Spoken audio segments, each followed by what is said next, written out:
Bismillahirrahmanirrahim. Assalamualaikum warahmatullahi wabarakatuh. Perkenalkan, nama saya Nur Hasanah dari kelas A dengan NPM 10219058.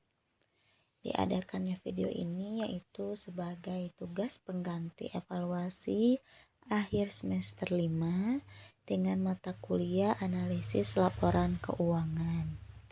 Di sini saya ditugaskan untuk mencari laporan keuangan satu perusahaan dan membuat analisa laporan keuangan tersebut. Dan di sini saya mengambil perusahaan PT Harta Dinata Abadi Tbk atau HLTA. Dan saya akan membacakan sedikit saja sejarah atau latar belakang dari PT Harta Dinata sendiri, yaitu bergerak di bidang manufaktur dan perdagangan perhiasan emas. Perusahaan ini memiliki jaringan distribusi pemasaran produk dengan grosir, pengecer, dan toko sendiri dengan nama Claudia, Clean Jewelry Brand, and ACC Jewelry. Saya mendapatkan laporan keuangan di tahun 2020 dan 2021 dari PT Harta Dinata Abadi. Sesuai yang dilihat dari tabel, saya mendapatkan jumlah aset lancar, jumlah liabilitas jangka pendek, jumlah liabilitas jangka panjang, jumlah ekuitas, dan jumlah laba periode berjalan. Di sini saya akan menganalisis rasio keuangan PT Harta Dinata Abadi. Yang pertama ada rasio likuiditas. Dan poin pertama ada quick ratio atau rasio cepat. Rasio cepat ini digunakan untuk menghitung kemampuan perusahaan dalam membayar kewajiban jangka pendek dengan aktiva yang lebih likuid, dengan memiliki rumus yaitu aktiva lancar dikurangi persediaan dan dibagi hutang lancar. Kita mendapatkan poin dari tahun 2020 yaitu 106,27% dan dari 2021 mendapatkan 99,45%. Dan menurut Kasmir pada tahun 2012, jika rata-rata industri untuk quick ratio adalah 150%, maka dapat disimpulkan bahwa kemampuan perusahaan dalam memenuhi hutang lancarnya yang segera jatuh tempo dengan menggunakan aktiva sangat lancar adalah cenderung kurang baik, karena besaran rasio untuk tahun 2020 sampai dengan 2021 masih berada di bawah rata-rata industri.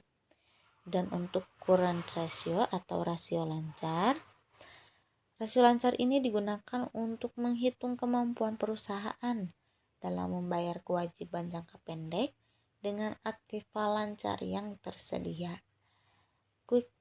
Current ratio atau rasio lancar ini memiliki rumus yaitu aktiva lancar dikurangi hutang lancar. Dan kita mendapatkan poin untuk tahun 2020 yaitu 208,18% dan untuk tahun 2021 yaitu 226,09%.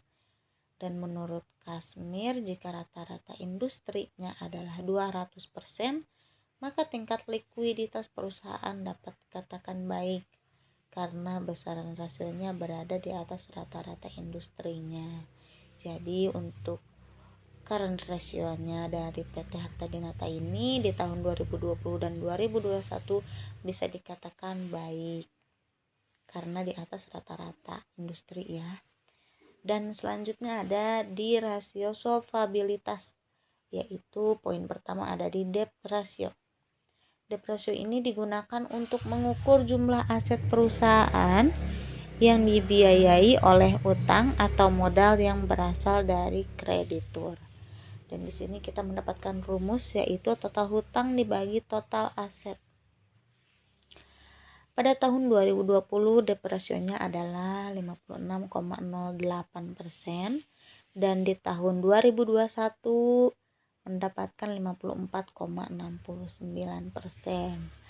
Dan kita lihat di sini nilai debt ratio-nya setiap tahunnya semakin kecil, maka artinya setiap tahun semakin sedikit aset perusahaan yang dibiayai oleh hutang. Jadi semakin rendah rasio ini maka akan semakin rendah resiko keuangannya. Dapat dikatakan kinerja perusahaan setiap tahun ada peningkatan. Dan di debt to equity ratio, poin selanjutnya, yaitu rasio ini merupakan perbandingan hutang dan ekuitas dalam pendanaan perusahaan dan menunjukkan kemampuan modal sendiri perusahaan untuk memenuhi seluruh kewajibannya. Kita dilihat ada rumusnya, yaitu total hutang dibagi total ekuitas, dan mendapatkan di tahun 2020 yaitu debt to equity ratio-nya adalah 112,94%, dan di tahun 2021 ada di 106,89%. Maka semakin rendah rasio ini maka semakin besar jumlah modal pemilik yang dapat dijadikan sebagai jaminan utang. Selanjutnya ada di rasio aktivitas atau activity ratio. Poin pertama ada di total asset turnover, yaitu rasio ini digunakan untuk mengukur efektivitas penggunaan dana yang tertanam pada seluruh aktiva dalam menghasilkan penjualannya. Dan di sini kita rumusnya yaitu penjualan dibagi total aktiva. Di tahun 2020 kita mendapatkan 1,19 kali, dan di 2021 0,86 kali. Menurut Kashmir di tahun 2012, jika rata-rata industri rasio perputaran total aset adalah 2 kali, maka dapat dikatakan bahwa kontribusi total aset terhadap penjualan di tahun 2020 hingga 2021 sangat tidak baik karena besaran rasionya masih berada jauh di bawah rata-rata industri, yaitu 2 kali. Ini menandakan kurang efisiennya manajemen dalam menggunakan asetnya dan kemungkinan besar adanya masalah manajemen ataupun produksinya. Lalu poin selanjutnya ada fixed asset turnover, yaitu rasio ini digunakan untuk mengukur efektivitas penggunaan dana yang tertanam pada aktiva tetap dalam menghasilkan penjualan. Dan rumusnya yaitu penjualan dibagi aktiva tetap. Di tahun 2020 kita mendapatkan hasil yaitu 3,07 kali, dan di 2021 2,02 kali. Jika rata-rata industri untuk rasio ini yaitu perputaran aset tetap adalah 3 kali, maka dapat disimpulkan bahwa kontribusi aset tetap terhadap penjualan dari tahun 2020 hingga 2021 cukup baik.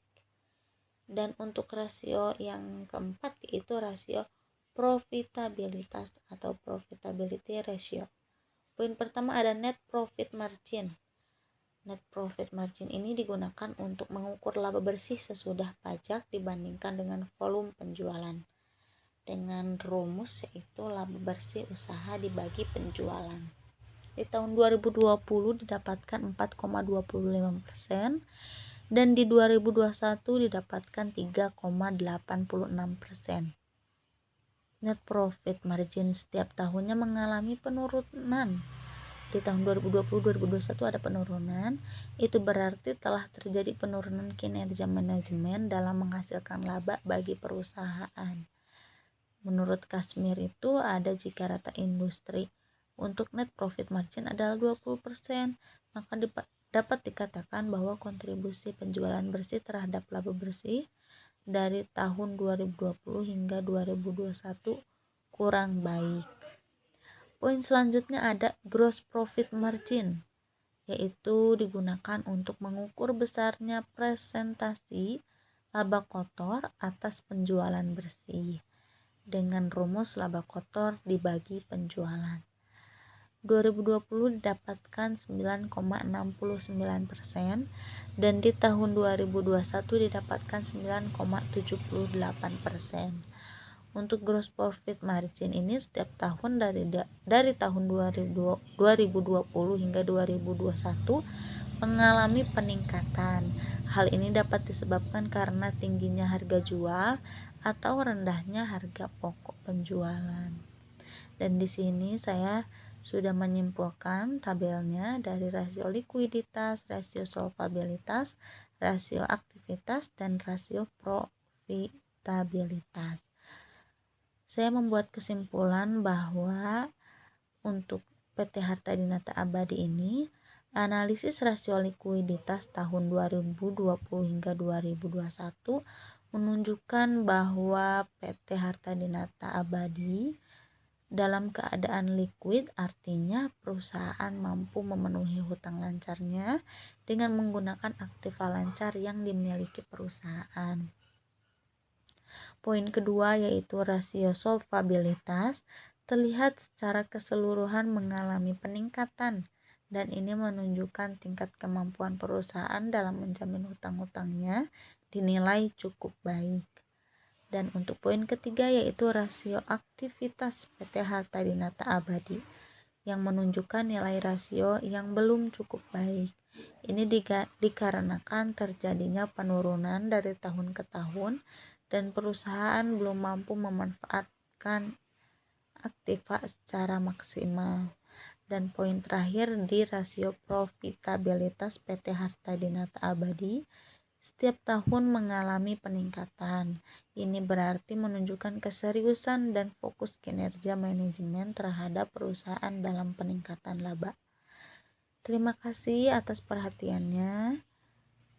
Cukup sekian dari tugas yang saya buat untuk memenuhi tugas evaluasi akhir semester di mata kuliah analisis laporan keuangan. Terima kasih. Wassalamualaikum warahmatullahi wabarakatuh.